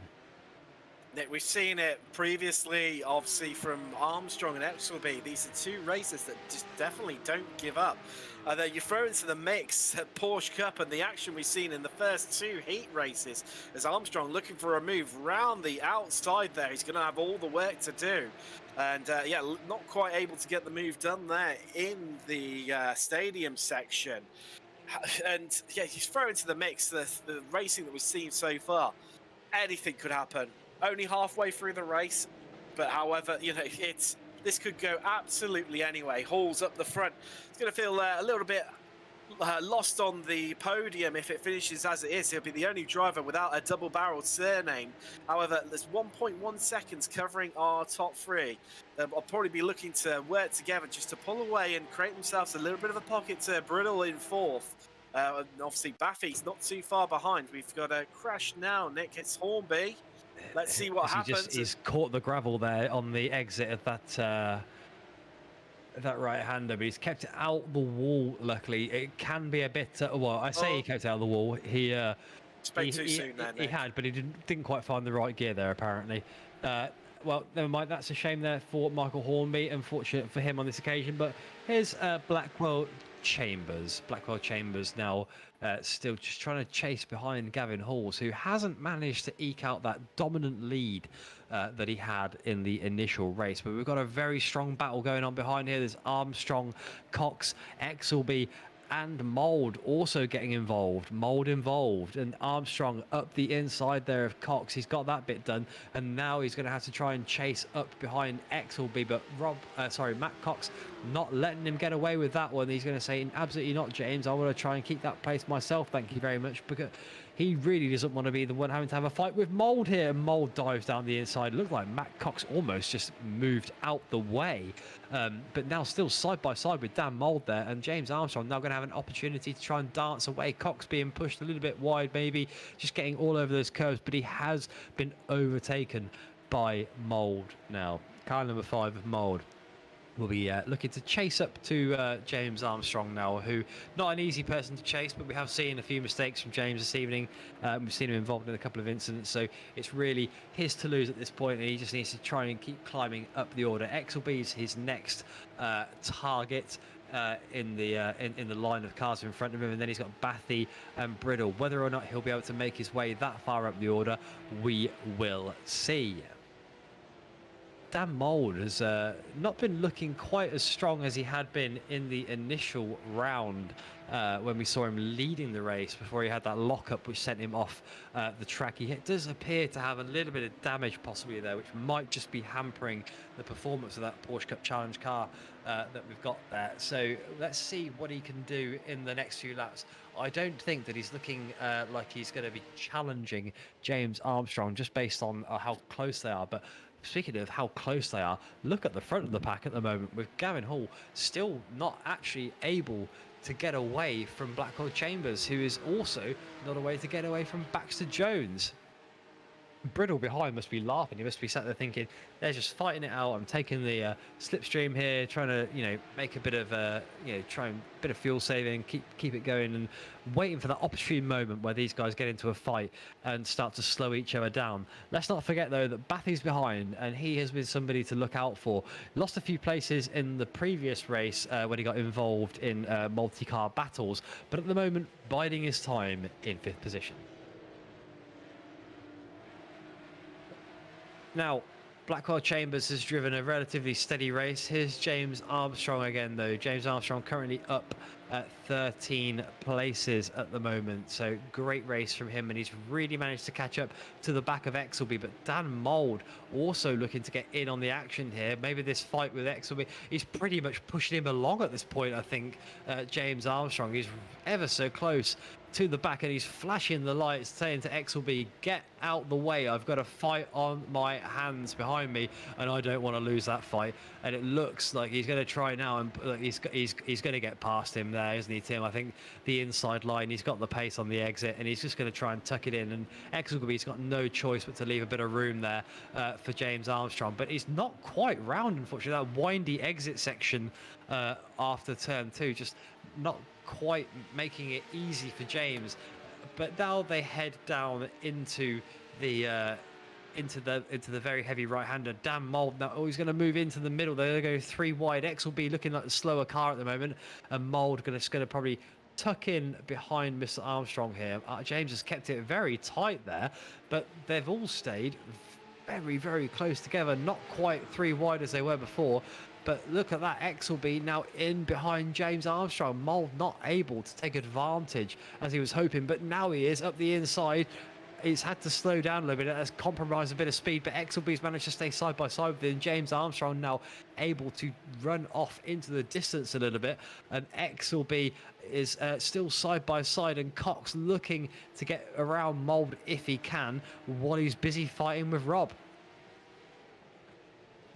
Brilliant stuff from all of these guys. This is just the level of action that we were looking to see. And all Mould, bit of a lock up there. The brakes, a bit of smoke from the side of that Porsche car there. Unfortunate for him, and that's allowed Cox to get past and try and get himself back into the fight here with Exelby, and Exelby still following on, obviously behind Armstrong. At the front of the pack, though, it's as tight as it ever has been, with Baxter Jones pushing Blackwell Chambers, who's also pushing Gavin Halls. And with 10 minutes to go, I wonder if Tim has seen anything else going on down the field. Nick, one driver that's really surprised me is Herbert O'Shaughnessy. After such a strong showing within his heat, he's currently residing down in 27th place, which is really surprising after such a strong showing. I think he's probably carrying a bit of damage there. Yeah, there we can see from the camera angle now. However, it's the brilliant four-way battle that we've had between Armstrong, Exelby, Cox and Mould.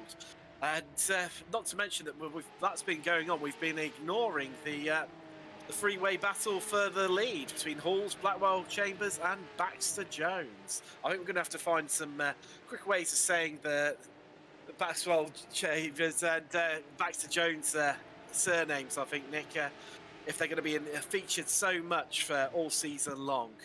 Chambers and Jones will have to do, I suppose, Tim, won't they? Now, as we head into the final stage of the race, all the action that you're seeing is brought to you by TrackCams 22. These fantastic angles allow us to see every little spot of action happening across the track. And speaking of action on the track, we've got Blackwell Chambers still sticking to the back of Gavin Halls. Gavin Halls not having the domineering race that he had before.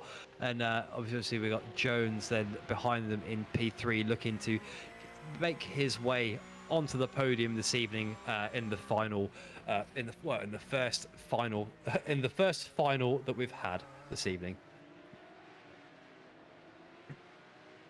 Further down the order, we've got people like Cox and Elia and Holloway looking at the battle for 9th, 10th and 11th at the moment. Not very much separating those guys, but still the gap at the front, the closest one that we've got to show you this evening, viewers. So under a 10th, and look at that with Chambers now right on the back bumper of Halls, but not just to mention that, it's also Jones getting involved as well. So every little moment where these guys start scrapping just brings that gap really down to a minuscule finite amount of time, and it's going to go right down to the last lap between all of these guys, barring any accidents in the meantime. Now I think you know, we may have commentators cursed a couple of people this evening, but hopefully not the guys at the front.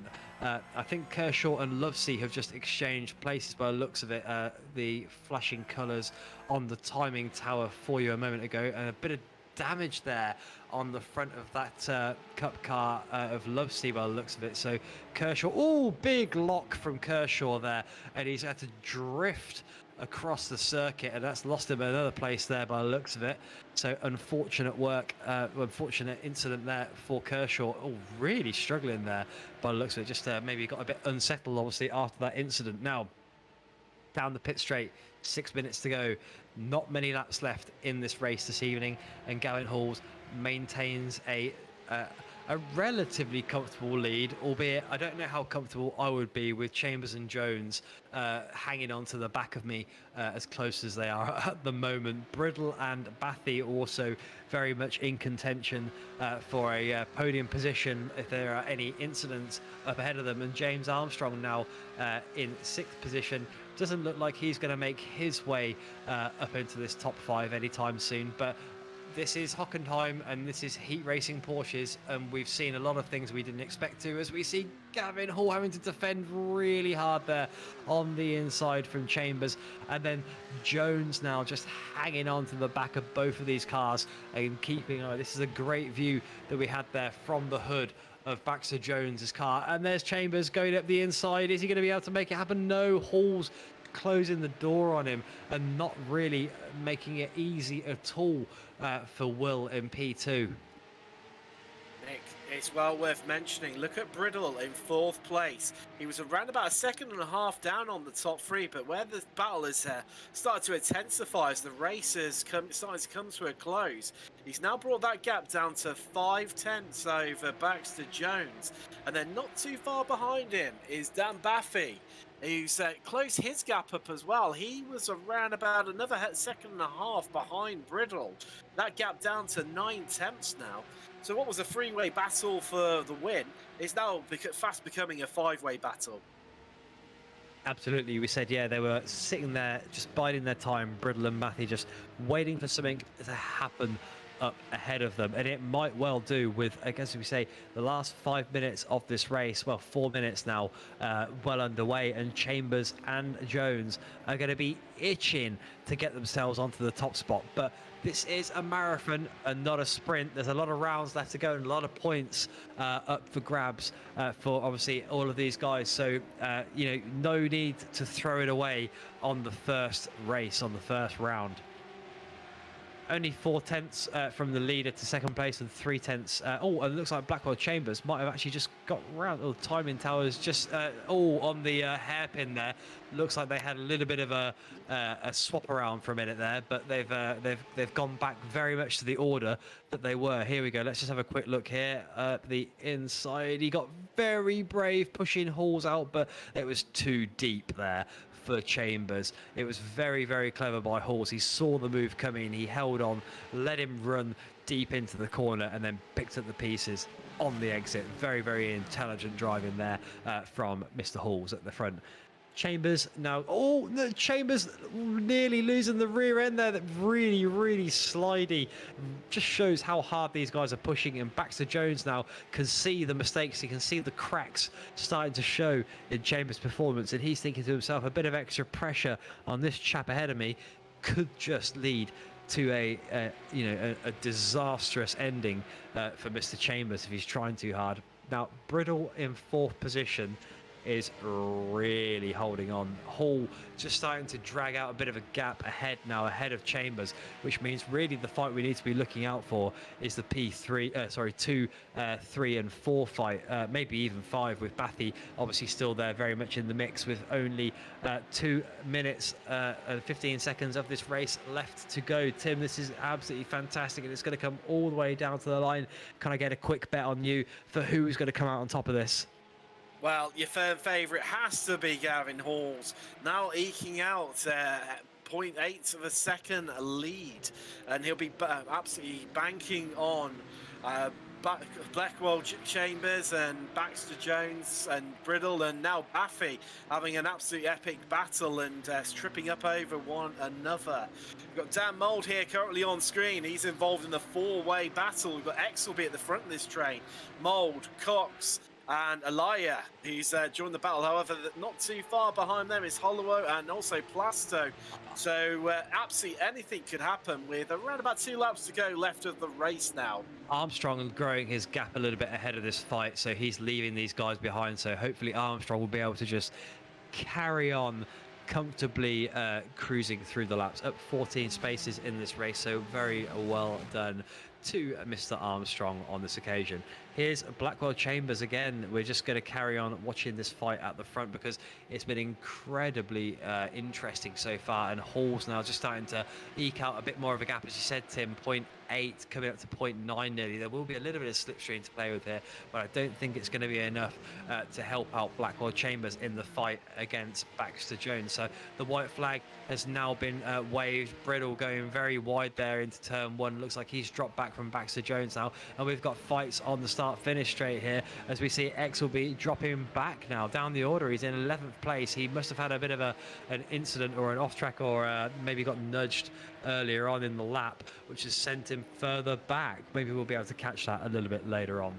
Now, Halls leads Blackwell Chambers by 9 tenths. Here's that little replay now of Dan Mould. Looks like, is he the one that's going to nudge? Oh no, Exelby just goes out wide, unfortunately, and that causes the other guys to have to dart round him just to avoid the collision there. And Exelby struggling for traction and speed, obviously, on the coming back onto the track.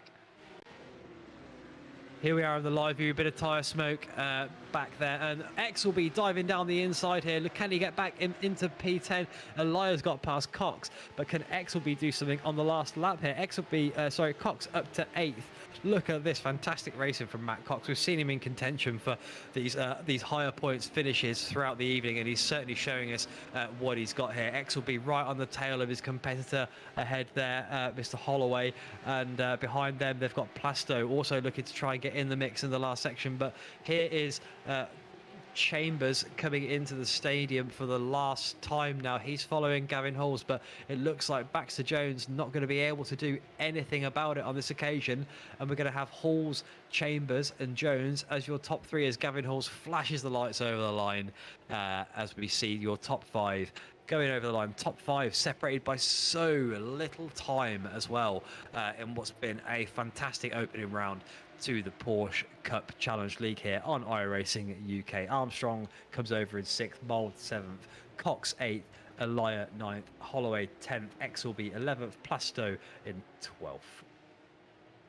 Wow, what a great bit of action that we've got to see this evening. A lot of racing, a lot of incidents, a lot of overtakes, and some just fantastic talent out there on the track this evening. Hornby comes over in 16th. I'm just watching the rest of the guys coming over now as we're on board with Keith Dalton, P22 at the minute. He's down 5 places, and let's just see if he can do anything chasing Kelly over the line. I don't think so. A bit of damage on that car, and I don't think he's going to be able to do anything. Stephen Masters in 28th position here, chasing hard behind Coomber.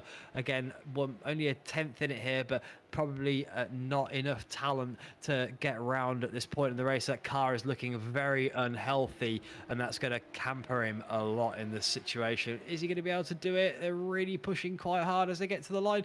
This is side by side, but no, Masters not quite able to do it. Very, very close there. Fantastic drive there at the end from Mr. Masters. Just here's Jonathan Hitchin running 5th earlier in the race, and now down in 29th. He finishes his race at the bottom end of the field, but at least he got into the final this evening, which is obviously what all these drivers are looking to achieve.